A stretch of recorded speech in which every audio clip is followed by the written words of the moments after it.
माता प्रसाद पांडेय का बीजेपी पर हमला।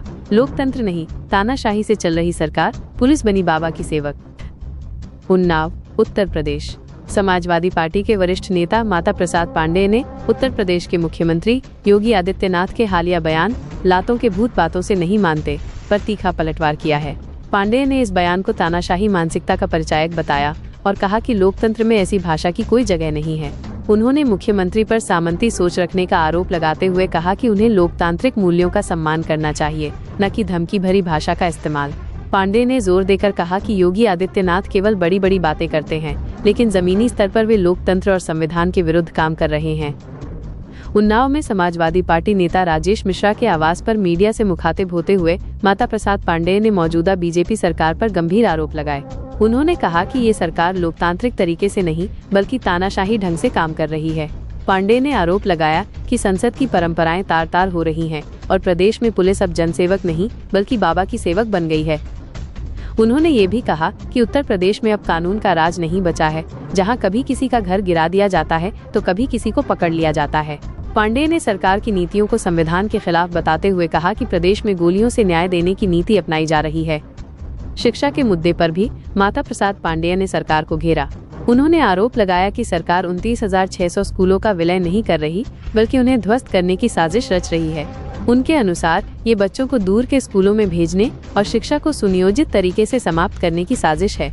पांडेय ने सरकार के उस तर्क को भी खारिज कर दिया जिसमें आंगनबाड़ी सेविकाओं को शिक्षकों के रूप में गिनकर पर्याप्त संख्या बताने की बात कही जा रही है। उन्होंने इसे जनता के साथ छल करार दिया और कहा कि यदि स्कूलों का विलय होता है तो शिक्षकों की फिर से नियुक्ति करनी पड़ेगी। दिया है कि लातों की भूत बातों से नहीं मानते। नेता प्रतिपक्ष के तौर पे आपकी क्या राय है?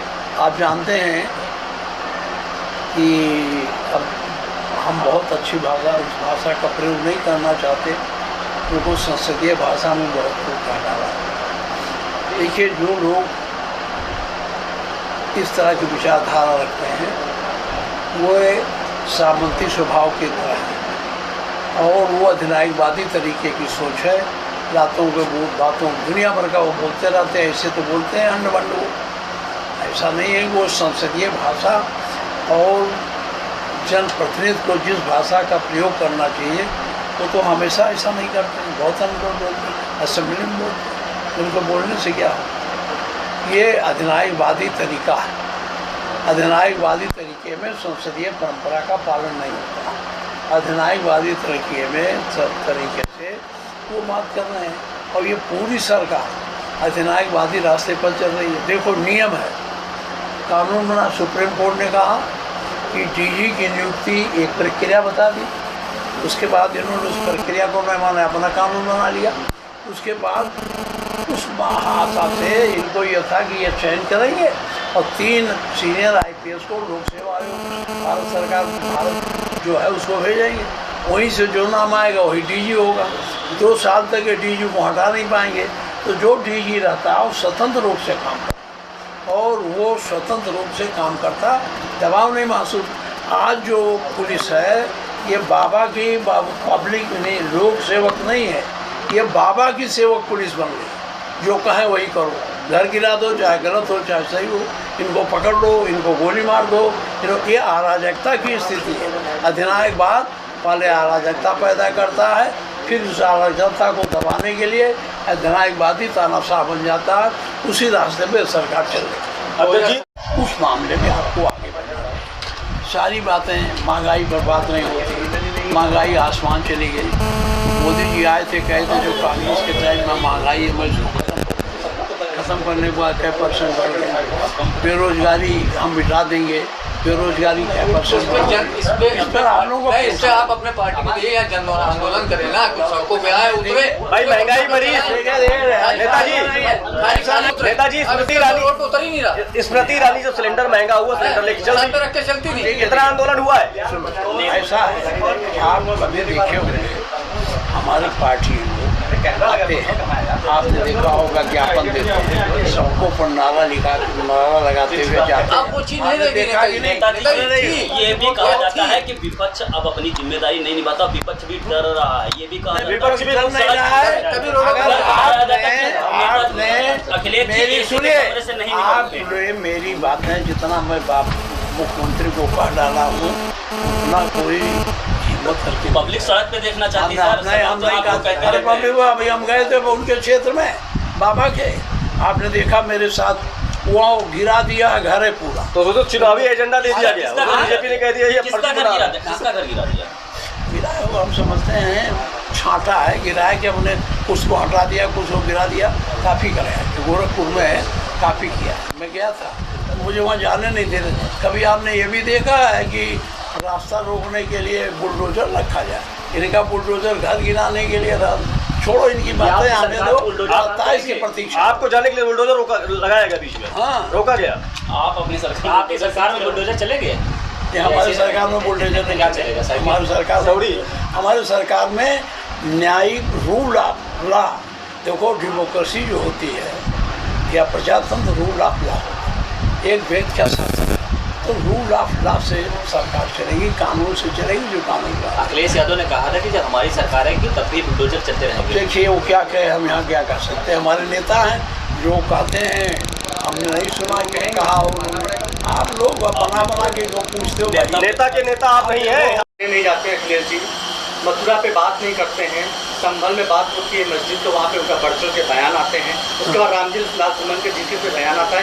तो किस फार्मूले के हक पे लगातार हम नहीं कर रहे? लोग कहते हैं कि सनातन विरोधी चीज़ें पे आगे आते हैं, तो क्या फार्मूला होगा 2027? क्या ऐसा है अखिलेश जी, जब हमारा जो सनातन का प्रमुख कौन होता है, शंकराचार्य ने कहा दिया जब तक मंदिर कंप्लीट नहीं हो जाता है तब तक उसमें नहीं जाना चाहिए। और उन्होंने कहा था अभी न प्रतिष्ठा करो, इससे नुकसान होगा, कोई न कोई कोड के बजाय आपका नुकसान हो गया।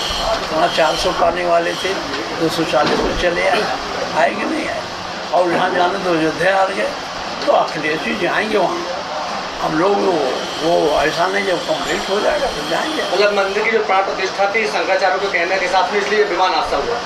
अब विमान हादसा तो मैंने नहीं कहा, आप अपना कहा, हमने कहा हमने विमान हादसा तो कहा नहीं। आप लोग क्यों अपना जोड़ते हो भाई?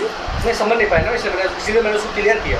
नेताजी हमने ये कहा, हमारा कहना था कि चुनाव में भाजपा कमजोर हो गई, ये कहा, उसको आप सुने नहीं कि 240 इनकी संख्या आ गई। इसीलिए नेताजी रिटेक किया, उन्होंने दोबारा पूछा आपसे कंफ्यूजन की स्थिति में। नहीं है ना, भाजपा ही है, आपके बंधु हैं। नहीं, हम ये नहीं कहते, आप पत्रकार हैं।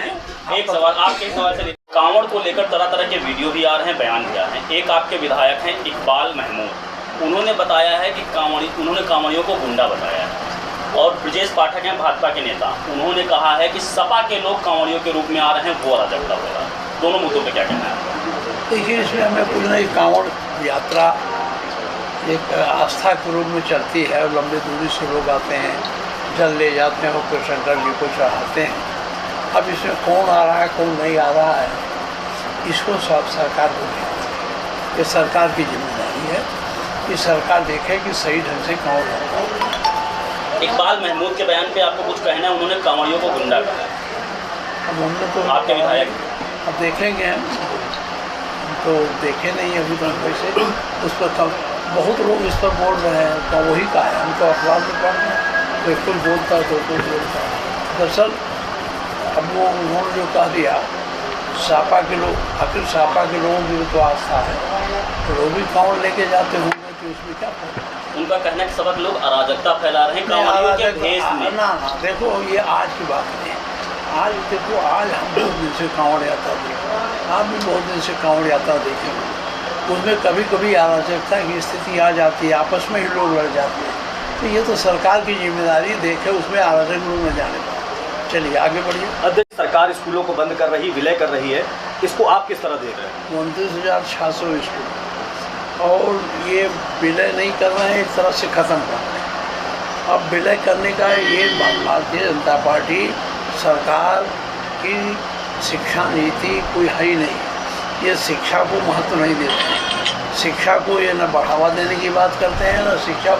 अब बताओ, प्राइमरी स्कूल है एक गांव के पास है, वहाँ नज़दीक है प्राइमरी स्कूल में, पहले हम लोगों के उम्र में तो 7-8 साल के बच्चे जाते हैं, अब तो 4-5 साल 5 साल के बच्चे जाते हैं।